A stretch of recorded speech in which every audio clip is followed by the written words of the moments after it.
soal mitra kerja di Komisi 5 ini masalahnya emang real kebutuhan masyarakat. Ya. Tapi faktanya malah info yang kemarin-kemarin ini kan masalah yang muncul di mitra Komisi 5 nih. Kasus-kasusnya malah kasus pelanggaran korupsi di Dinkes. Waktu Dinas Pendidikan sekarang lagi rame kan. Kesra yang bantuan pesantren masalah juga. Ini Komisi 5 nanti menyikapi pengawasannya ke depan seperti apa ini? Mitra kerja yang ternyata begitu tuh. Masalahnya banyak malah bikin masalah.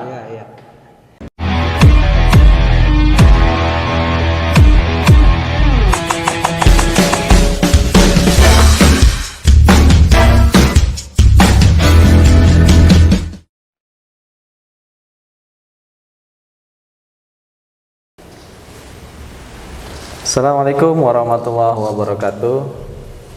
Kawan Fakta, apa kabar? Kembali lagi kita di podcast Persepsi Fakta bersama faktabanten.co.id.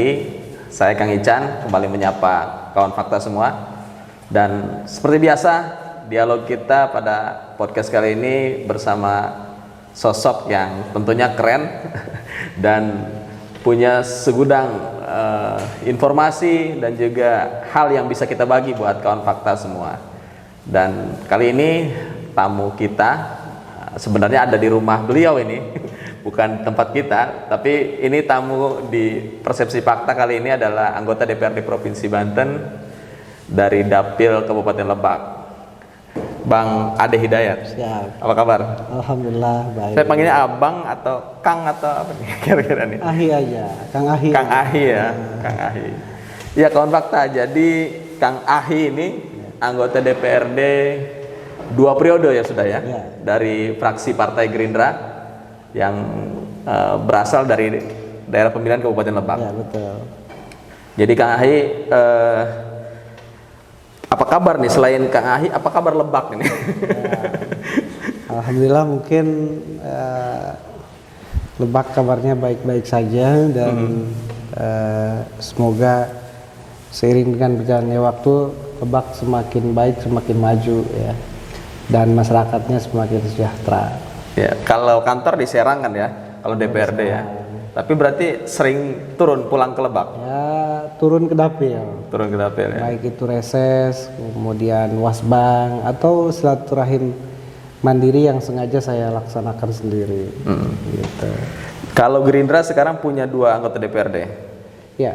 Di provinsi. Dari Dapil Lebak ada 2, dari Dapil Lebak ada 2 anggota dewan. Totalnya Dapil Lebak berapa kursi itu? Kalau untuk kabupaten kita punya 9 anggota. 9. Dan hari ini ada di posisi pimpinan ketua DPRD untuk di Kabupaten Lebak. Dan kalau di provinsi dari Dapil Lebak itu ada 2 dan totalnya ada 16 untuk di provinsi. Gerindra ya? Ya, Gerindra. Dan kabarnya sekarang bersyukur nih Lebak termasuk Pandeglang sudah dicabut statusnya dari daerah tertinggal ya? Ya, mudah-mudahan seiring dengan dicabutnya itu maka ada semangat baru untuk terus membangun Lebak ya, bahwa itu hal administrasi, kemudian hal faktanya biar ngikutin gitu. Bahwa faktanya memang ya harus kelihatan benar-benar sudah dicabut, sudah tidak tertinggal lagi. Sudah tidak tertinggal lagi. Tapi kalau melihat turun ke bawah ke dapil, realitanya gimana? Nah, ini dia realitanya yang harus kita ungkap ya. Realitanya yang harus kita ungkap bahwa Lebak hari ini masih banyak butuh infrastruktur, ya. Kemudian pelayanan publik yang harus lebih dekat, lebih baik itu dari provinsi maupun kabupaten. Rasanya perlu kekompakan antara 2 pemerintah ini, baik pusat, provinsi dengan kabupaten gitu. Jadi sinergi ya, sehingga nggak jalan satu-satu gitu. Contoh misalnya terkait dengan program pusat, misalnya ada bagi-bagi bantuan. Semua bantuan yang ada, bansosnya misalnya, kemudian bantuan non tunainya, ini kan banyak juga meninggalkan persoalan-persoalan ya di lapangan misalnya begitu. Nah ini ke depan harus terus kita evaluasi menjadi lebih baik. Karena suara masyarakat yang saya dengar baik ketika saya turun langsung ya, kemudian atau misalnya yang disampaikan masyarakat melalui medsos saya, akun saya gitu. Pak yang dapat mah itu aja gitu kan. Kita mah nggak pernah dapat. Yang apalagi yang dapatnya orang yang mampu. Yang miskin mah seperti kami nggak pernah dapat. Kayak begitu, ini harus sinergi. Kemudian pembangunan infrastruktur yang ada misalnya, apalagi sekarang Lebak mungkin ada beberapa kecamatan yang kecamatannya dilalui oleh jalan tol ya. Seperti misalnya mulai dari Kecamatan Rangkas Bitung ya, kemudian Cikulur, Cileles begitu. Nah ini harus lebih siap ke depan bahwa Lebak harus bisa memanfaatkan jalan tol itu. Tapi kesenjangannya masih kelihatan ya. Kalau misalkan tadi ada beberapa kecamatan dilalui jalan tol. Kasus terbaru ada jembatan yang putus ternyata. Baru kemarin. Ada jembatan yang putus kemarin yang misalnya ke arah Gunung Luhur ya. Karena terdampak banjir 2 tahun yang lalu gitu. Nah, alhamdulillah sekarang sudah bisa mulai dilalui lagi. Kalau tidak salah saya lihat gambar-gambarnya tuh, ya kan sudah bisa dipakai. Saya juga karena tidak fokus di komisi itu ya, dia agak kurang dapat informasi yang utuh dan lengkap gitu. Tapi secara umum kesenjangan di berbagai wilayah Lebak sudah mulai bahwa sering saya suarakan ya, baik di dalam pembahasan di Badan Anggaran misalnya, kemudian di komisi saya sebelum saya pindah komisi 5 karena saya sekarang di komisi 5, di komisi 3 juga di sana ada infrastruktur yang menunjang pertumbuhan ekonomi, pergerakan ekonomi ya di tengah pandemi. Misalnya kita terus dorong dari sekarang lebih siap infrastruktur Lebak, karena Lebak nih juga ternyata indah alamnya ya. Ada pantai, ada banyak gunung, bisa dijadikan spot-spot ya, tumbuh destinasi wisata baru. Maka berkaitan dengan infrastruktur untuk mendorong pertumbuhan destinasi wisata baru, kemarin kita dorong dari Dinas Pariwisata Provinsi Banten agar tadi tumbuh infrastruktur destinasi wisata yang baik ya kan gitu. Minimal jalan lah ya. Minimal jalannya kan, di situ ada aksesibilitas ya, jalan menuju tempat pariwisata. Di sana misalnya ada sesuatu yang bagus, indah, destinasi wisatanya, tapi jalannya nggak bisa dilalui, ya kan? Tidak mendukung misalnya. Kita dorong ya, lewat tahun ini juga ada tuh kegiatan-kegiatan itu sebelum saya pindah. Kemudian spot-spotnya dibantu, dibuat, digambarkan oleh Dinas Pariwisata Provinsi Banten begitu. Nah, jadi secara keseluruhan bahwa di Lebak ini kesimpulannya adalah membutuhkan sentuhan infrastruktur yang masif gitu, baik dari provinsi, dari pusat ya. Harus ada skema semacam bantuan hibah infrastruktur. Dan ini pernah saya sampaikan di pembahasan Badan Anggaran kepada Pak Sekda ya. Masuk di Badan Anggaran juga ya? Ya, tahun lalu masuk, alhamdulillah sekarang masih dipercaya di Badan Anggaran. Waktu Pak Sekda Al-Muktabar masih aktif, saya sampaikan bahwa Pak Sekda untuk Lebak, Banten secara keseluruhan ini harus tumbuh aksesibilitas baru, karena indeks di Banten terkait dengan aksesibilitas ini hanya 0,31% ya, dibanding dengan luas wilayah Provinsi Banten. Itu hasil penelitian teman-teman ITB ya. Saat saya di Komisi 4 membuat perda tentang percepatan pembangunan infrastruktur di Banten. Muncullah angka aksesibilitas kita. Gitu. Ternyata memang dari tahun ke tahun semenjak pemerintah Provinsi Banten lahir ya, masih sedikit sekali jalan-jalan yang muncul, Pertumbuhan jalan baru itu ya. pertumbuhan jalan baru gitu, masih sibuk menyelesaikan sisa jalan-jalan provinsi yang lama. Meskipun klaimnya sekarang sudah 90% bagus semua kan. Iya, 90% bagus semua, tapi musim hujan nih, kayaknya masih banyak lagi yang jelek yang harus perawatan gitu ya. Nah, seiring dengan itu maka saya sampaikan di rapat badan anggaran itu bahwa skemanya gitu harus coba membuat akses baru untuk pemerintah Provinsi Banten. Gunanya apa tadi? Ya mendorong pertumbuhan, ya kan? Mendorong pertumbuhan. Contoh misalnya untuk Lebak Utara ke selatan, ya, itu terhampar indah dan banyak potensi. Pegunungan ini ya. Pegunungan dan kemudian hutan-hutan lindung dan lain sebagainya. Nah, saya yakin kalau itu dibuka dan Pemprov punya skema mengembangkan wilayah ya sesuai dengan Perda RT RW yang ada, saya yakin akan ada banyak pertumbuhan di Provinsi Banten. Karena tadi ukurannya indeks aksesibilitasnya saja masih 0,31%. Ya. Artinya saya yakin kalau Pemprov ini buka itu gitu, jalan-jalan masyarakat yang hari ini ada, yang masih banyak batu, masih banyak tanah gitu. Dan saya sampaikan juga ke pemerintah Provinsi Banten, Pak Sekda itu saya bilang, Pak Sekda ini ada ketimpangan ya, bahwa antara Banten Selatan sama Banten Utara ini masih jauh sekali ketimpangannya.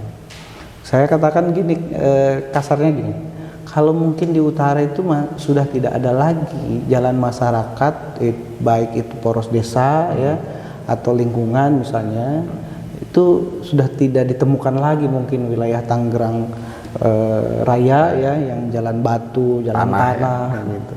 Lebak saya bilang hampir semua Pak Sekda. Maka bagaimana masyarakat punya nilai lebih menjual hasil taninya kalau jalannya ripuh gitu kan, jalannya bikin transportasi menjadi mahal gitu, gimana mau dapat untung kan begitu.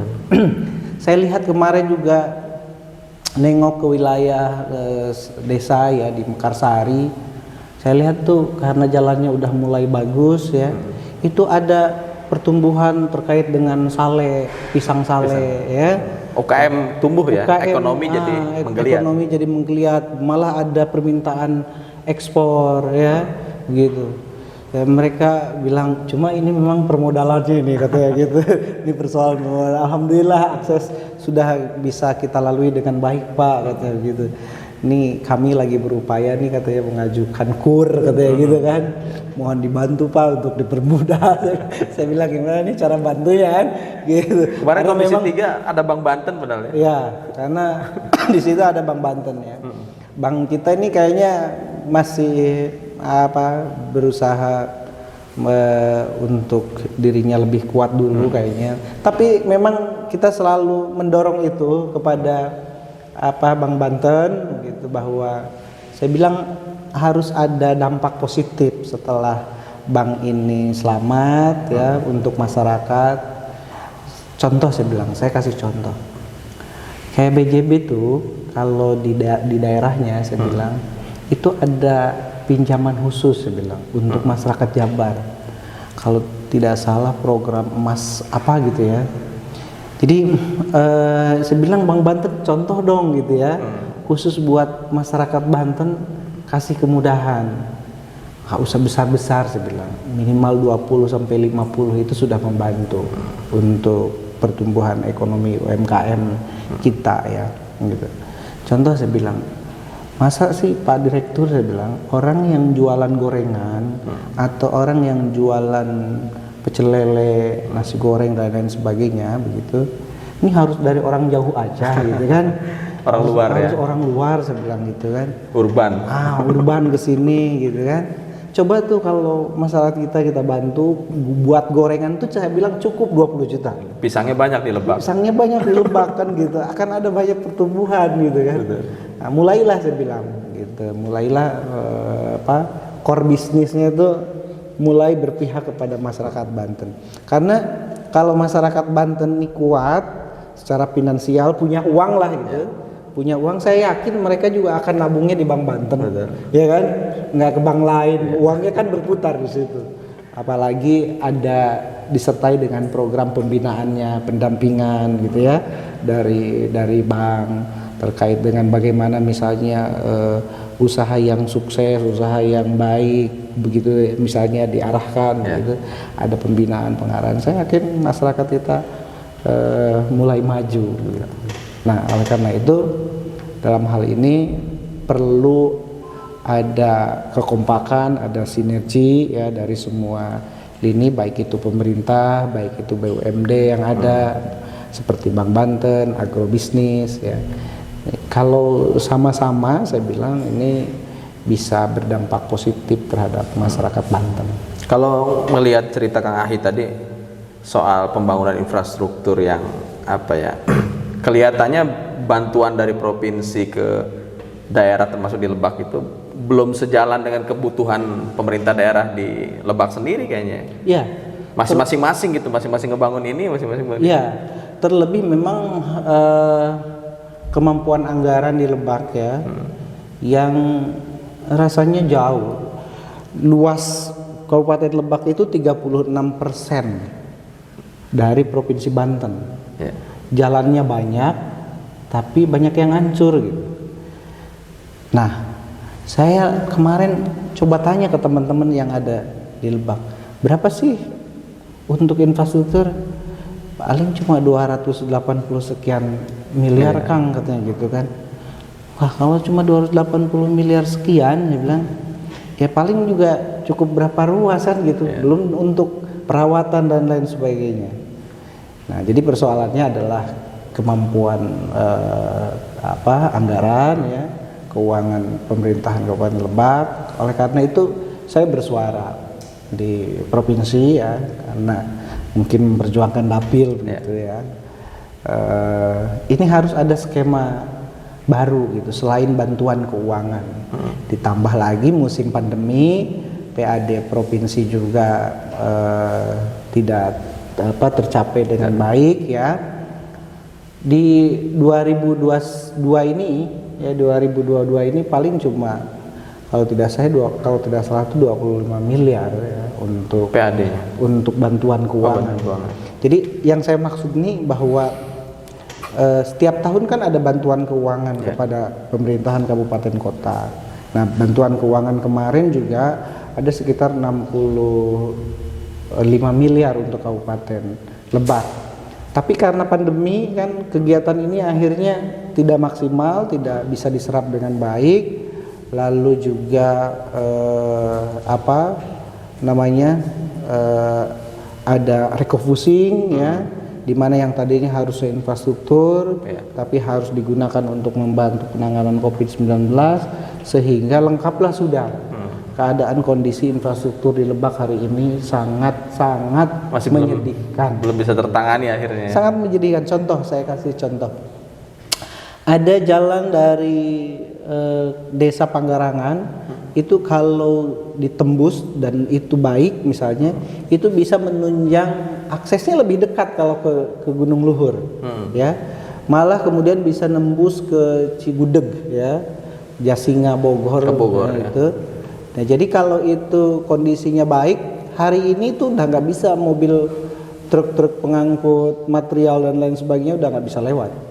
Ya, kalau memberanikan diri mungkin yang ada ngaguling istilahnya gitu kan. Musim hujan lebih parah ya? Apalagi udah nggak bisa masuk. Nah, ini kan jalan ini sudah luas, sudah lebar gitu, tapi saya lihat pemerintah kabupaten sudah kayaknya angkat tangan. Nyerah lah ya. Kenapa? Karena sudah ada surat dari pemerintah kabupaten kepada provinsi ya, bahwa ya ibarat kata kita nyerah tuh diserahkan ke provinsi. Ya silahkan gitu kan.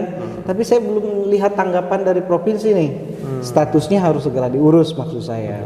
Gitu kan. Status jalan ini harus segera diurus. Kalau memang pemerintah Kabupaten Lebak ini sudah nggak cukup anggarannya, maka saya lewat podcast sore hari ini nih minta ya kan keseriusan, komitmennya Pemprov Banten untuk segera ngurus jalan itu. Harus respon Itu cepat. contoh satu aja ya, dan itu lumayan pertumbuhan itu kalau dibangun ya, kiri kanan wah indah sekali, akan ada banyak potensi di situ yang bisa digali. Wisatawan dari Bogor juga bisa. Wisatawan dari masuk Bogor ke situ, juga ya? bisa masuk ke situ. Bogor kan punya laut ya, yang punya laut kita kan gitu. Jadi bisa masuk ke situ. Pokoknya mah kiri kanannya sangat luar biasa. Silahkan coba tes ke sana ya, touring misalnya gitu. Luar biasa itu. Nah, begitu. Kalau soal pelayanan publik, kesehatan, kan angka stunting masih cukup tinggi juga di Lebak ya. Saat ini sudah gimana tuh kondisinya? Nah, terkait dengan pelayanan kesehatan mungkin juga menjadi diskursus yang menarik ya. Pemprov hari ini punya pelayanan kesehatan baik itu yang ada di Malingping, RSUD Malingping. Kemarin sempat ini khusus untuk Lebak aja dulu gitu ya. Kemarin sempat komen ya, saya sempat komen gitu ya. Khusus untuk Lebak ada Rumah Sakit Malingping. Kemudian beberapa minggu yang lalu tuh ada peletakan batu pertama untuk RSUD Cilograng ya, ditambah dengan yang Labuan gitu. Tuh kalau nggak salah hampir 480 sekian miliar untuk persiapan pembangunan kedua rumah sakit ini ya. Itu karena yang di Labuan ini kan mungkin ada bangunan yang sudah berdiri, melanjutkan dan itu mungkin renovasi ya, dan sekaligus membangun bangunan-bangunan baru. Nah, tentu saja kami ini juga mengapresiasi ya, pemerintah Provinsi Banten sudah ada rumah sakit di Malingping. Artinya orang selatan, orang Malingping, orang Cilograng, Cibeber yang dulunya sering berobat ke luar Provinsi Banten gitu ya, karena mereka lebih percaya kepada luar pemerintah Provinsi Banten, fasilitas di sana lebih lengkap, lebih komplit, pelayanannya katanya lebih baik. Dulu sih banyak yang ke sana gitu. Sekarang juga masih ada. Kalau wilayah Cibeber sama Cilograng ya, masih banyak yang keluar Provinsi Banten. Sebabnya banyak juga gitu. Sebabnya satu mungkin karena kalau dari Cibeber lebih dekat, aksesnya lebih dekat ke mana? Sukabumi. Ke Sukabumi ya, ke Pelabuhan Ratu, begitu juga Cilograng mungkin lebih dekat begitu. Nah, untuk yang Malingping juga kadang masih ada angka-angka yang wilayah dari Malingping, Wonosalam, Panggarangan ke arah ke sana juga gitu. Ini banyak sebabnya. Ada pelayanan kesehatan yang masih belum optimal, belum baik, belum maksimal untuk masyarakat. Kalau saya mendengar suara masyarakat tuh banyak yang masih belum puas dengan pelayanan rumah sakit Malingping ya. Terlebih kemarin ada kejadian ya bahwa operasi di sini ringan gitu ya, orang sampai kejang-kejang kemudian sampai meninggal. Ini saya sangat kecewa sekali dengan hal ini, dan sudah saya sampaikan kepada Kadinkes Provinsi. Sekarang mitranya Komisi 5 ya? Ya, dan sekarang saya di Komisi 5, jadi kemarin sudah saya sampaikan gitu.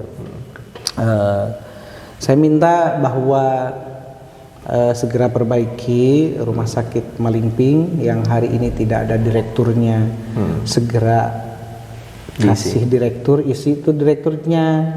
Saya sampaikan gini ke Pak Bu Kadis nih, Bu Kadis kan kemarin tuh Ibu ditopang dengan anggaran besar, hampir 981 miliar. Masa sih nggak ada kegiatan buat mencari orang yang baik, punya integritas, punya komitmen ya terhadap masyarakat untuk menjadi direktur utama di rumah sakit Malingping gitu loh.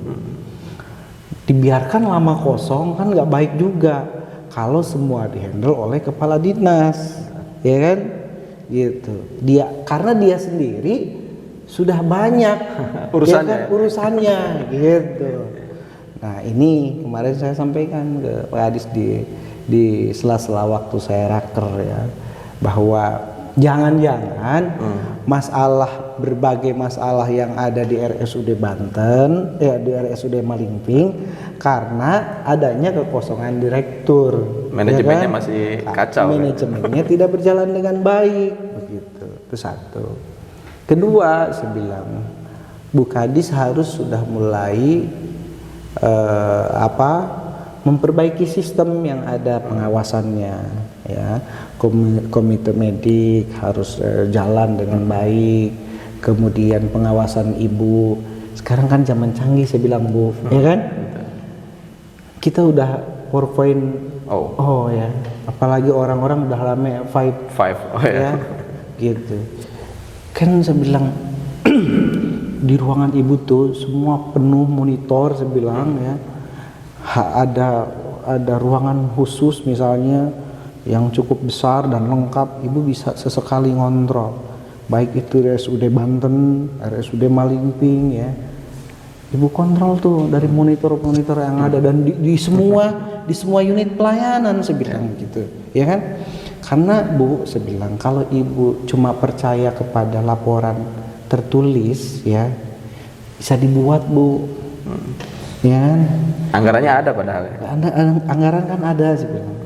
Kalau misalnya rekam medis tertulis itu kan bisa dibuat Bu, seperti itu kan. Nah, tapi kalau ibu coba perbaiki sistem tuh, ya kan, tidak katanya lagi, tapi lebih banyak mendengar suara masyarakat. Nah, ketika mendengar suara masyarakat yang ngadu jangan dimarahin, saya bilang gitu, ya. Gitu. Karena itulah saya bilang dinamikanya kita melayani masyarakat. Ada pro, ada kontra, ada yang puas, ada yang tidak. Maka harus dengerin masyarakat, saya bilang gitu. Jadi kalau masyarakat komen bukan karena cerewet, saya bilang gitu. Karena memang mereka ingin menyampaikan keluhannya, ruang publik itu memang harus dibuka, saya bilang gitu. Nah, oleh karena itu jadikanlah, saya bilang, momentum sekarang perbaikan pelayanan kesehatan, kemudian pendidikan. Kayak pendidikan misalnya gitu. Jumlah USB baru kita dan dinas pendidikan mungkin paling terbesar, ya. Hampir 4, sekian triliun gitu. Dan memang 2T-nya untuk bantuan BOS dan personal sekolahnya. Jam mengajar, ya. BOSDA begitu. Nah, saya bilang ke Pak Tabrani, kepala dinas kemarin saat saya rakor, Pak, saya bilang USB yang ada, saya bilang stop dulu dah, gitu, ya, untuk tahun yang akan datang. Ya. Kenapa? Karena Bapak ini kayaknya perlu segera untuk pembenahan sekolah-sekolah yang sudah ada, gitu. Ya, karena kita banyak sekolah, tapi rasanya kalau saya lihat nggak ada yang memiliki standar baik. Kualitasnya memang berkelas gitu, ya kan gitu. Fasilitasnya dan lain sebagainya. Contoh kalau kita punya SMK di Malingping, jangan cuma mendirikan SMK dan dekat dengan siswa misalnya. Tapi kita juga harus menghadirkan SMK Malingping itu adalah SMK yang berkualitas. Kalau di situ mesin orang mah, saya bilang ada mesin di situ SMK udah jauh melangkah, kita masih belajar ngebubut, saya bilang gitu kan. Kurikulumnya masih. Iya. Jadi kalau orang mah udah lebih canggih, udah sekian ribu langkah majunya, kita masih bubut. Ikutin, saya bilang, perkembangan teknologi yang ada, gitu kan. Belum lagi yang swasta. Sekolah swasta, ya, belum lagi swasta. Senjangannya kan luar biasa. Senjangannya.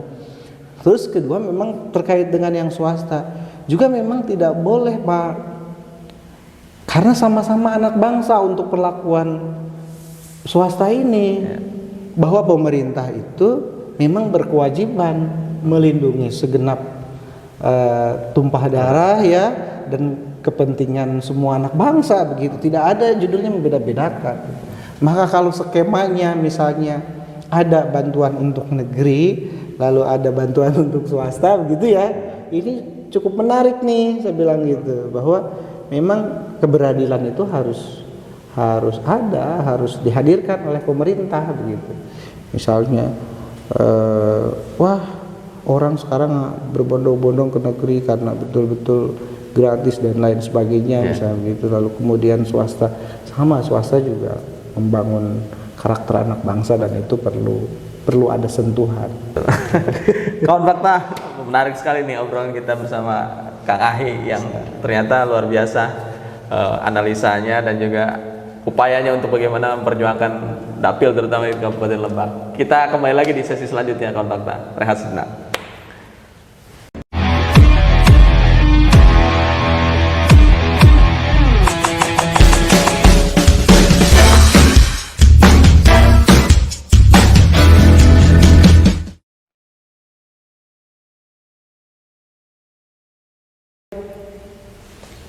Oke kawan Fakta, kembali lagi kita di perbincangan bersama Kang Ahi, politisi Gerindra yang sekarang memimpin DPC Kabupaten Lebak ya. Jadi Kang Ahi sekarang duduk di Komisi 5. Ya. Masalahnya lumayan banyak juga Komisi 5 ya. Jadi Komisi 5 ini mitra kerjanya Dinkes, Dinas Pendidikan, Disnaker, Kesra ya. Kesra, kemudian ada apa? BPBD juga ya termasuk ya. Pemberdayaan perempuan dan pemberdayaan anak ya, Dinsos gitu, banyak sekali. Jadi komisinya komisi air mata apa komisi mata air nih di DPRD nih? Saya pikir sama aja ya. Soalnya masalah-masalah rakyat semua di situ. Iya, saya pikir sama aja. Contoh misalnya di Snaker ya, karena alhamdulillah nih saya sejak pindah ke Komisi 5 sudah pernah ketemu di Snaker sekali gitu, bahwa angka pengangguran kita yang rankingnya tidak pernah turun gitu ya. Saya sampaikan bahwa peningkatan SDM itu menjadi penting gitu. Karena kalau kita lihat di Snaker ini punya tempat pelatihan kayaknya belum maksimal. Kita baru punya satu, itu pun limpahan dari Jabar dulu, ya, yang ada di Serpong, Tangsel. Gitu. Nah, saya sampaikan Pak Kadis, bagaimana orang Lebak mau datang ke Serpong, gitu. Kemudian bagaimana orang Pandeglang, orang Serang pengen latihan meningkatkan sumber dayanya gitu ya, biar punya skill keterampilan yang mumpuni gitu, kalau ikut latihannya di balai yang ada di Serpong gitu. Kemudian di sana juga saya pernah lihat, saya bilang gitu, bahwa ada bagian-bagian lain yang tidak maksimal juga, kualitasnya belum juga optimal gitu. Ya, contoh misalnya kalau orang jauh gitu, ya tentu kalau bolak-balik tadi bisa mau ongkos. Kita punya asrama, saya bilang di sana. Sudah, kalau saya lihat fasilitasnya sudah seperti bintang hotel 3, saya bilang. Bintang 3. Kualitasnya bagus malah. Iya. Fasilitasnya. Tapi sampai hari ini kosong, yang ada malah AC-AC-nya hilang sebenarnya. Gitu, ya kan? Nggak dimaksimalin nih.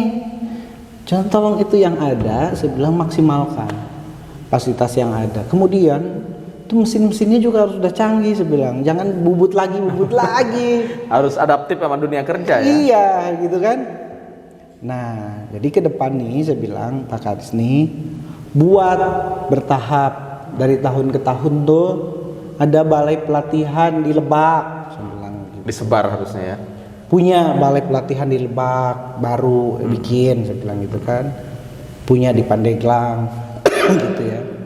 Kemudian di Serang juga ada balai ini dari, kalau nggak salah punya kementerian ya. BLKI itu ya. BLKI itu gitu kan. Punya kementerian gitu. Nah, jadi Pemprovnya di mana nih? Saya bilang gitu kan. Nah, itu dulu deh, perbaiki, jangan terlalu banyak program dan kegiatan tapi nggak jelas, saya bilang juntrungannya. Tapi kita fokus, masalahnya di mana nih? Kita masih punya angka pengangguran besar, kan gitu. Jadi harus sudah mulai mengidentifikasi nih, masalahnya kita identifikasi bersama.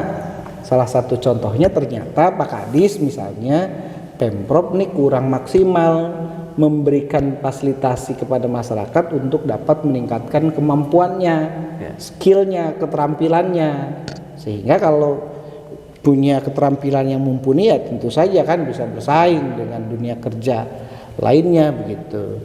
Nah jadi ke depan nih saya mintalah kita coba buat bersama-sama kebijakannya untuk bikin balai latihan di Lebak, di Pandeglang, saya bilang gitu.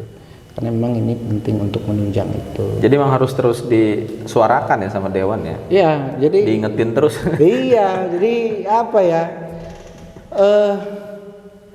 Sempat saya katakan juga, jangan copy paste terus dong tiap tahun programnya kan gitu. Lalu sedikit visioner ke depan, kita harus sudah mulai punya cara berpikir teknokrat gitu ya, bahwa ya Banten nih kita urus mulai dari masalah apa gitu. Karena kalau saya sempat katakan gini, karena kalau kita juga bikin skripsi, saya bilang gitu, kalau nggak tahu masalahnya kan bingung juga nyelesain skripsi, ya kan? Betul. Jadi analisis dulu ya. Iya dong, saya bilang. Nah, kita identifikasi dulu masalahnya, baru kita ketemu variabelnya apa, ya kan? Untuk bisa menyelesaikan pengangguran. Kalau pengangguran yang ada hari ini misalnya anak baru lulus sekolah lebih angkanya pada pengangguran yang baru lulusan SMK misalnya gitu. Nah, berarti ada apa nih masalahnya dengan SMK kan gitu. Nah, ini harus juga kita segera perbaiki. SMK di Banten ini seperti apa? Contoh misalnya, saya kemarin ke Tegal, lalu kita kunjungan ke SMK 1 Tegal. Mereka tuh punya rombel pariwisata perhotelan. Ya. Mereka belum lulus aja, sama pengusaha perhotelan sudah diminta. Sudah ditampung ya. Kami minta sekian, ya. Jadi sangat luar biasa gitu. Artinya memang serius melengkapi fasilitas yang ada, gurunya juga ya kan gitu. Kemudian ada rombel kecantikan kulit, kemudian tata rias dan lain sebagainya gitu. Mereka kalau udah keluar dari situ kan langsung dunia kerja menyambut. Langsung dunia kerja menyambut. Tata boga yang ada, saya lihat mesin-mesinnya, ya alat-alatnya buat memasak dan lain sebagainya gitu. Sangat mendukung. Nggak tahu di Banten ada nggak? Gitu. Saya belum berkunjung ke beberapa SMK unggulan di Banten. Harapannya orang yang lulus dari SMK ini siap gitu menghadapi dunia kerja, ya kan? Dia udah punya keterampilan khusus, ya karena memang lulusan SMK kan emang dicetak buat punya keterampilan khusus dan siap masuk dunia kerja. Siap masuk kerja. Gitu. Jadi jangan cuma ada SMK-nya doang gitu kan. Ini yang harus diperbaiki. Banyak jadi, sebenarnya. Mitra kerja di Komisi 5 ini masalahnya emang real kebutuhan masyarakat. Tapi faktanya malah info yang kemarin-kemarin ini kan masalah yang muncul di Mitra Komisi 5 nih. Kasus-kasusnya malah kasus pelanggaran korupsi di Dinkes. Waktu Dinas Pendidikan sekarang lagi rame kan.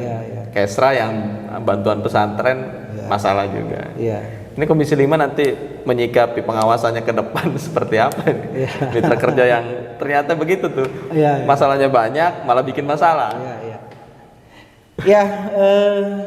Kemarin saya belum masuk di situ ya. Tapi mudah-mudahan ke depan ya ada perbaikan ya gitu, bahwa tadi muaranya sebenarnya kita harus sudah mulai komitmen dengan KUA PPS kita.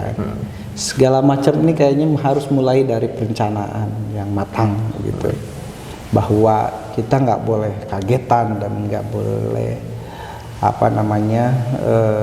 ketika dihadapkan dengan masalah kemudian sistem kerja kita menjadi acak-acakan ya, menjadi tidak terarah, menjadi simpang siur begitu. Contoh misalnya terkait dengan harga, ini kan kayak gagap ya, kayak gagap menghadapi situasi yang ada, dihadapkan dengan pandemi, ya kan? Akhirnya ada angka-angka yang nggak realistis, misalnya begitu. Nah, ke depan kita harus sudah siap menghadapi berbagai ancaman, menghadapi berbagai keadaan, misalnya ketika contoh misalnya dinas kesehatan harus dihadapkan dengan pandemi, gitu. Jadi memang pengawasan dewan turun sampai ke teknis program-program di Mitra Kerja itu sebenarnya. Kalau kita kan yang kita lihat kan dari hulu sampai hilir ya. Hulunya itu misalnya kita buat kebijakannya apa nih, ya, penanganan pandemi COVID-19 misalnya, kan judul besarnya itu. Kegiatannya apa, ya kan, kegiatannya apa. Yang kita lihat kan itu, mereka kerjakan dengan baik atau tidak, indikatornya apa, ya kan. Nah, kalaupun ada temuan angka-angka misalnya di lapangan, kan sebenarnya kita tidak sampai masuk secara detail. Berapa sih notanya? Mana ya, kan nggak gitu kan? Gitu. Ranahnya pemeriksa yang lain ya. Ranahnya pemeriksa yang lain ya. Tapi bahwa kebijakan yang sudah kita susun ya menjadi program dan di dalamnya ada kegiatan dan ada kegiatan, itulah yang kita lihat. Dijalankan atau tidak? Inputnya apa, ya kan? Outputnya bagaimana? Outcome-nya seperti apa? Nah, itu yang kita lihat. Indikator itulah yang kita lihat. Misalnya penanganan pandemi COVID-19 sekian miliar, 3 kali refocusing misalnya, kemudian kegiatannya ada vaksinasi misalnya begitu, ada bantuan untuk kabupaten kota misalnya, dan itu juga di refocusing. Kita lihat hasilnya seperti apa, outcome-nya. Suntik vaksinasi misalnya berjalan nggak, nyampe nggak misalnya, kan gitu ya. Kalau angka kan mereka yang tahu, ya kan. Karena kita kan bukan BVK ya, gitu. Nah, tentu saja itu sampai disitulah kita lihat pada beberapa indikator pelaksanaan kegiatan-kegiatan teman-teman. Tapi yang jelas bahwa fungsi pengawasan kita memang perlu terus kita perkuat ya. Sistem lelang dan lain sebagainya juga harus diperbaiki begitu. Nah, tadi sekali lagi bahwa kita nggak boleh gagap, kita harus lebih siap ketika kita dihadapkan dengan masalah yang tiba-tiba datang gitu. Tapi mitra kerja semua sudah diajak bicara Pak yang dewan di Komisi 5 ini? Hampir semua sudah di rakor pertama ya, sambil perkenalan lah. Karena hampir mayoritas di Komisi 5 nih baru, hanya beberapa teman-teman yang pernah duduk di Komisi 5 gitu. Personilnya baru ya, komposisi di Komisi 5? Hampir baru, mayoritas hampir baru. Dan saya sampaikan juga kemarin bahwa di raker kemarin nih teman-teman menyampaikan data-data angka bahwa kami pagunya sekian gitu ya.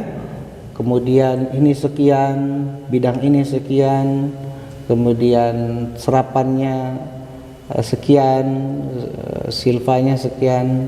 Saya bilang itu penting disampaikan, tapi lebih penting ke depan Ibu sampaikan outcome-nya kepada kami. Contoh misalnya di Dinas Sosial, Dinsos punya program dan kegiatan misalnya berkaitan dengan anak yatim piatu misalnya, atau punya panti, ya kan. Ibu tuh sudah menghabiskan berapa di sana, ya kan. Ibu sampaikan kegiatannya itu habis sekian, ya, hasilnya seperti ini.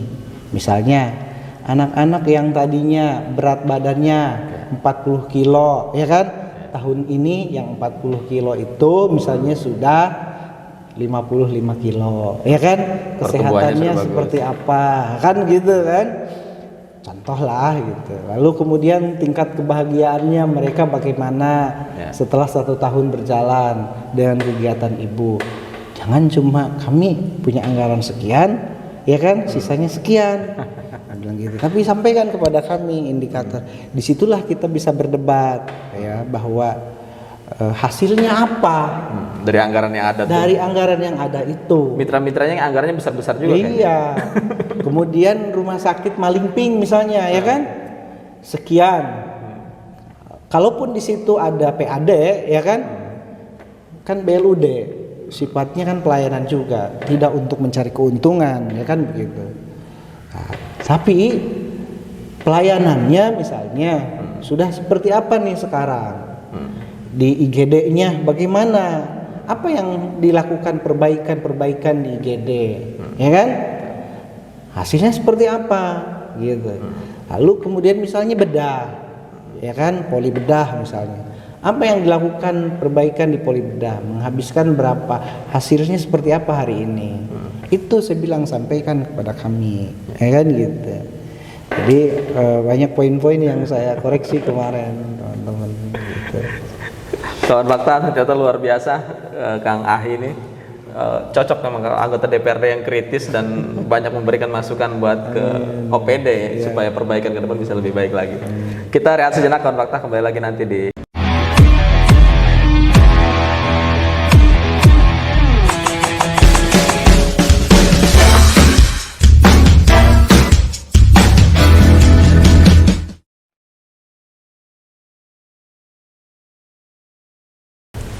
Kawan fakta, kembali lagi di perbincangan kita yang makin menarik dan hangat ini.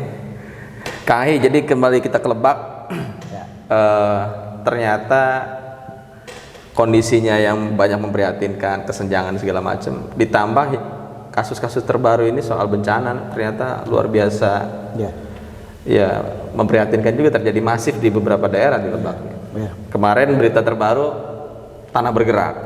Di Cikulur, yang terbaru lagi di mana itu ya, di Cimarga, 7 rumah roboh. Jadi udah ditengok ke sana. Kalau Cikulur sudah Ya.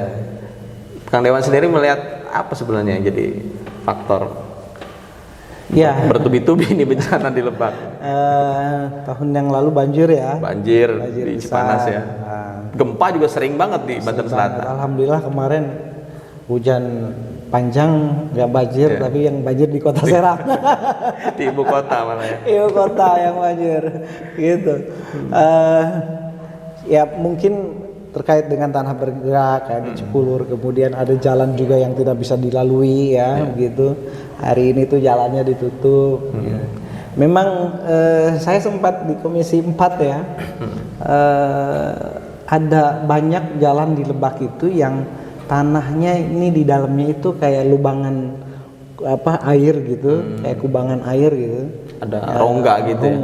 Gitu. Nah, apalagi di wilayah Curograng gitu, kemudian Banjarsari itu banyak sekali yang memang di dalamnya kosong gitu, kubangan air gitu.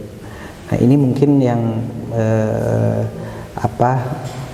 kontur yang beda ya gitu, kondisi tanah yang ada di Lebak. Dan tentu saja ini ya harus sigap ya dilayani oleh dihitung ulang gitu ke depan oleh pemerintah, baik pemerintah provinsi maupun kabupaten, apalagi misalnya dengan BPBD gitu ya.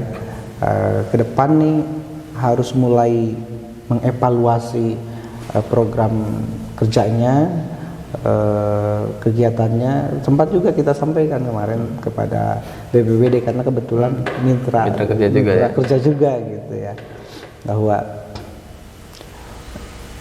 kalau masyarakat itu cuma kejadian bencana dibantu Indomie, Sarimi, beras misalnya gitu kan, tapi nggak pernah menyelesaikan masalah, buat apa sebilang. Jadi dari sekarang kita coba hitung ya, di mana yang rawan bencana harus ada tindakan kita dari sejak dini gitu misalnya, agar kita memang lebih siap menghadapi bencana. Contoh misalnya Cikulur, wilayah tanah bergerak tuh di mana kita harus punya peta itu, ya kan. Kemudian Cimarga, potensi kita di Cipanas, Sajra misalnya, supaya tidak banjir lagi seperti apa gitu. Dan Udah barang tentu mulai sekarang mungkin sudah mulai terbantu ya seiring dengan adanya waduk baru kita ya, yang sampai sekarang mungkin saya nggak tahu nih perkembangannya ya sudah berapa persen gitu, karena sudah tidak di Komisi 4 lagi ya. Kalau dulu di Komisi 4 saya hampir tiap waktu mengikuti perkembangannya. Nah, sekali lagi bahwa pada kesempatan sore hari ini Kang, bahwa saya sih minta keseriusan pemerintah pusat, pemerintah daerah, provinsi maupun kabupaten untuk bisa menskemakan kebijakan anggaran untuk Lebak khususnya Pandeglang ya, agar infrastruktur ya ini lebih siap gitu, karena persoalan banjir dan tanah bergerak juga ini kalau kita sigap, saya kira bisa kita antisipasi dan masyarakat lebih siap gitu. Nah, harus ada kebijakan-kebijakan. Tapi kelihatannya pemerintah ini masih dianggap belum hadir loh. Ya. Persoalannya kayak tanah bergerak yang sekarang saja yang 7 rumah roboh kan ada yang 40-an mengungsi. Apa direlokasi lah tinggal. Dinsos, BPBD kelihatan belum ada turun ke lapangan. Iya. Baru relawan-relawan yang turun. Karena yang saya lihat kegiatannya itu Kang, cuma bawa dus sarimi ya kan, cuma bawa beras gitu ya kan, cuma gitu-gitu doang. Mereka juga kayaknya punya tuh. Bahkan PR besar Kang Dewan bicara banjir di Cipanas dulu, banjir longsor Cipanas. Ya. Sampai sekarang kan hunian tetap untuk korban banjir di wilayah Banjarsari Cipanas belum ada. Iya, karena saya yakin kalau tanah bergerak ini kan ada air yang disertai dengan debit air di dalam tanah ya. Ini juga yang memang harus dipetakan ulang, dihitung ulang, begitu bahwa contoh misalnya kalau ada galian C di mana, karena ini korelasinya berhubungan erat sekali dengan galian. Contoh Cimarga itu kan banyak sekali galian. Galian ya, praktek-praktek tambang. Kemudian airnya kemana kita nggak tahu. Bergerak kemana akhirnya, lalu kemudian mendorong tanah, ya kan? Kemudian tanah ikut bergerak atau memang dipengaruhi dari aktivitas galian-galian C dan lain sebagainya gitu.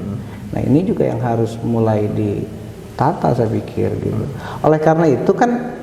Ini izinnya kan ada di Pemprov sekarang. Izin di Pemprov. Ya kan, izin Pemprov. Hasilnya pajaknya di kabupaten. Pemprov tuh jangan asal ngasih izin gitu loh, ya kan? Sebelum memang semuanya dikaji secara menyeluruh gitu. Ya amdalnya seperti apa gitu. Ini limbahnya dibuang kemana?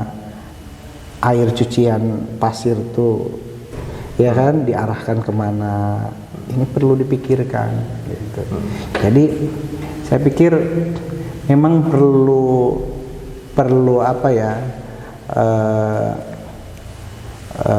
kita bekerja sama semua anak bangsa gitu, tidak hanya pemerintah sih di sini. Pengusaha juga wajib untuk taat terhadap peraturan, melindungi ekosistem yang ada, bahwa aktivitas boleh untuk tambang, tapi ya jangan rusak gitu loh, ya kan?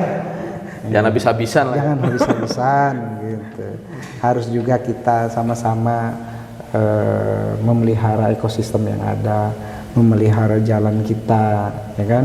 Kalau jalannya berlobang, misalnya menuju yang digunakan oleh para pengusaha tambang, ya kalau berlubang ya tutupin dong gitu kan, jangan pemerintah aja gitu. Saya pernah lihat video misalnya kayak di Cina misalnya, saya lihat di YouTube, tadinya tuh sebuah desa yang miskin, nggak ada apa-apanya gitu, kemudian karena ada kerjasama yang baik antara pemerintah desa dengan masyarakat, semuanya memiliki peran dan fungsi masing-masing, desa ini menjadi desa yang kaya, desa yang makmur, desa yang sejahtera, infrastrukturnya luar biasa. Nah, konteksnya apa? Mari kita sama-samalah ya pada fungsi dan peran kita untuk kita bisa membangun dan menjaga lingkungan kita masing-masing. Siap. Kalau soal tadi tuh Kang Dewan yang soal hunian tetap buat korban banjir Yang longsor di Cipanas itu. Ya. Memang di provinsi nggak dianggarkan di APBD 2022? Saya belum lihat ya strukturnya. Pemprov ini ada nggak untuk semacam misalnya rumah gratis buat korban gitu? Kita belum lihat ke sana karena memang kondisi kemarin ini ya kondisi anggaran kita yang semuanya serba direfocusing. Semuanya serba direfocusing. Tapi ini menjadi masukan bahwa ke depan nih Pemprov nih harus memang menyediakan anggaran untuk tersedianya unit-unit buat masyarakat. Kalau masyarakat ini misalnya rumahnya hancur, tergerus banjir dan sebagainya, ini ya, Pemprov nih harus bersedia nih, harus ada gitu ya, bahwa unit-unit rumah ke depan nih harus bisa dibangun, jangan cuma bawa sarimi bantuan ya kan? Ini ala kadarnya. Iya, ala kadarnya gitu. Nambah lagi bahkan kan? Nggak bisa menyelesaikan masalah gitu kan. Gitu. Ya, kasus terbaru nambah lagi di Tanah Bergerak ini, yang direlokasi. Harus ada solusi dong tentunya kan. Iya, harus ada solusi terkait dengan rumah-rumah yang memang rusak ke depan. Tapi insya Allah lah, saya ingin suarakan itu, ya ingin suarakan bahwa Pemprov punya alokasi khusus untuk tadi unit-unit rumah yang penanggulangan pasca bencana ini. Pasca bencana gitu. Siap. Luar biasa ini menjadi catatan bahwa sekali lagi sebenarnya saya ingin suarakan di sini bahwa Lebak butuh infrastruktur. Harus ada skema khusus buat Lebak dan Pandeglang. Misalnya saya buka di awal harus ada hibah infrastruktur. Meskipun bukan lagi daerah tertinggal, tapi perlu diperhatikan lebih kan? Perlu diperhatikan lebih. Nggak cukup dari bagi hasil yang untuk kabupaten kota, nggak cukup dari bantuan keuangan, tapi harus ada skema hibah infrastruktur. Misalnya dibangunkan oleh provinsi, sudah selesai diserahkan kepada kabupaten. Kan gitu. Kan biasa itu. Seperti misalnya Pemprov membelanjakan bantuan KWH gratis, ya kan? Sudah dipasangkan, dibelikan oleh Pemprov, kemudian diserahkan kepada masyarakat, pemilik rumahnya kan gitu. Jadi ini sama pentingnya Pemprov untuk bisa mengalokasikan hibah infrastruktur kepada Kabupaten Lebak dan Pandeglang khususnya. Karena sangat butuh sekali. Saya yang bikin paling saya agak dagdikduk tuh kalau mulai diskusi dan wawancara dengan masyarakat tuh adalah ini jangan-jangan kayaknya mau bersuara jalan. Ini jangan-jangan kayaknya bersuara jalan. Tagihannya udah kebayang-bayang ya. Tagihannya udah kebayang-bayang karena memang bukan tidak mampu, ada kebijakan yang memang kita tidak bisa menyentuh ke situ. Ya kan? Misalnya memang Bu jalannya jalan mana Pak, ya kan? Oh jalan itu kewenangan mana, ya kan? Oh itu bukan provinsi, kami nggak bisa. Kan lagi-lagi mentok pada kewenangan. Masyarakat nggak mau tahu tuh. Masyarakat nggak mau tahu, nggak ngupeng tuh. Mana sih jalan provinsi, mana sih jalan kabupaten, nasional, ya kan? Taunya jalan kami ini rusak, minta diperbaiki. Itu taunya. Taunya mereka punya pemerintahan, gitu. Nah, saya yakin dengan adanya alokasi hibah infrastruktur sedikit-sedikit misalnya nih jalan yang tidak bisa disentuh oleh Pemprov ya ini bisa karena kalau jalan lingkungan tuh hanya ya buat lingkungan sekitar aja. Kalau kayak poros desa dari desa ke desa ya yang misalnya melingkar panjang ya itu yang membuka akses ekonomi. Itu yang membuka akses ekonomi gitu. Nah, itu kira-kira sampai situ. Luar biasa. Ternyata memang analisa pemahaman dari Kang Ahi ini soal Lebak sudah komprehensif. Bahkan kalau pemilu 2019 itu suara terbanyak ya. Suara terbanyak alhamdulillah. Di Dapil Lebak, anggota DPRD provinsi. Kayaknya 2024 harus pindah ke jalur nih politiknya. Jalur eksekutif mungkin gitu kan. Ada rencana nih. Kalau dorongan sih ada banyak ya. Oh gitu ya. Masalah kayak kemarin kita lebih banyak di Lebak ada kegiatan ceritanya Hud. Pak, kayaknya Bapak udah layak deh ikut pilkada ya kan gitu, nyalon aja bupati. Saya bilang saya nggak punya uang, saya bilang ya kan gitu. Ada, tapi ya memang perlu sentuhan ya, perlu sentuhan yang memang komprehensif di Lebak ini. Pemerintah kabupatennya, jadi mungkin boleh nih mengkritik dikit gitu ya, bahwa pertama yang harus diperbaiki itu ya APBD-nya dulu untuk Lebak. APBD-nya jangan banyak yang bocor deh gitu. APBD banyak yang bocor karena kabupaten itu sebenarnya pendapatannya itu, mata pendapatan itu lebih banyak ketimbang provinsi. Sumbernya lebih banyak ya? Sumbernya menurut yang ada aja, menurut undang-undang yang ada gitu, bahwa hampir 12 jenis pendapatan yang ada di kabupaten, dan itu saya kira harus aman gitu. Ya kan, gimana mau membangun kalau uangnya nggak punya gitu kan. Jadi harus punya uang dulu. Betul. Baru bisa bangun gitu. Nah, kan belum lagi misalnya ada tambahan dari provinsi, ada DAK dari pusat, ya kan, bagi hasil bantuan keuangan, kemudian PAD-nya sendiri diamankan, ada pariwisata, ada galianse, ya kan, ada tanah bangunan, banyak lah gitu. Karena yang saya lihat tuh infrastruktur pendapatan di kabupaten kota yang dalam hal ini saya bisa kritisi secara menyeluruh itu tidak siap. Contoh misalnya, orang bayar pajak tanah dan bangunan tuh dititip loh, di kelurahan, di kepala desa. Kalau provinsi kan langsung punya infrastruktur sendiri, punya aparat sendiri, punya aparatur sendiri. Ini dititipkan secara undang-undang, desa ya desa, ya kan, kabupaten ya kabupaten. Fungsi pembinaan saja ada di kabupaten, kan begitu. Tapi kan secara sistem berbeda. Tapi uangnya dititipin gitu loh, yang tidak punya mekanisme dan sistem yang mengikat. Pendapatan ini harus diurus oleh mekanisme dan sistem yang mengikat.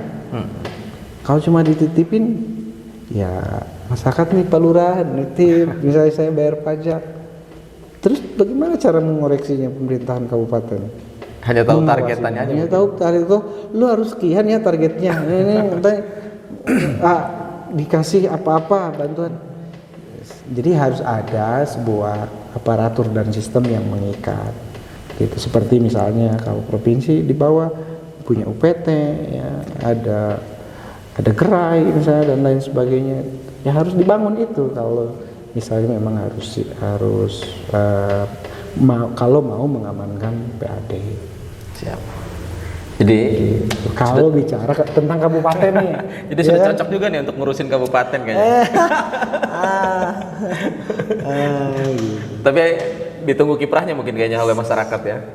Insya Allah, mudah-mudahan. Diaminkan aja dulu dah. Baik Kang Hai, luar biasa nih obrolan kita, tapi emang waktu juga nih yang harus kita sudahi. Terima kasih. Masih banyak sebenarnya gagasan-gagasan dan hal-hal yang bisa ditawarkan oleh Kang Hai buat membangun pemerintahan di Lebak, di provinsi, termasuk juga untuk masyarakat tahu nih bahwa ternyata emang kualitas anggota DPRD Dapil Lebak nih luar biasa. Amin. Mudah-mudahan bisa didengar nih. Siap. Suara-suaranya, terutama di Komisi 5 oleh mitra kerja dan pemerintah provinsi supaya buat masyarakat makin ini lagi ya, makin bagus lagi lah. Makasih banyak Kang Hai. Siap. Perjumpaan kita. Ya, Pak Nuhun, Pak Kawan-kawan. Terima kasih sudah mengikuti perbincangan kita dengan Kang Hai, Ketua DPC Partai Gerindra Kabupaten Lebak, pemilik suara terbanyak di pemilu 2019. Kita tunggu aja 2024 nanti. Seperti apa? Cukup sampai di sini dulu. Nanti kita jumpa lagi dalam sesi selanjutnya dalam perbincangan podcast Persepsi Fakta di lain waktu. Terima kasih. Assalamualaikum warahmatullahi wabarakatuh. Waalaikumsalam warahmatullahi wabarakatuh.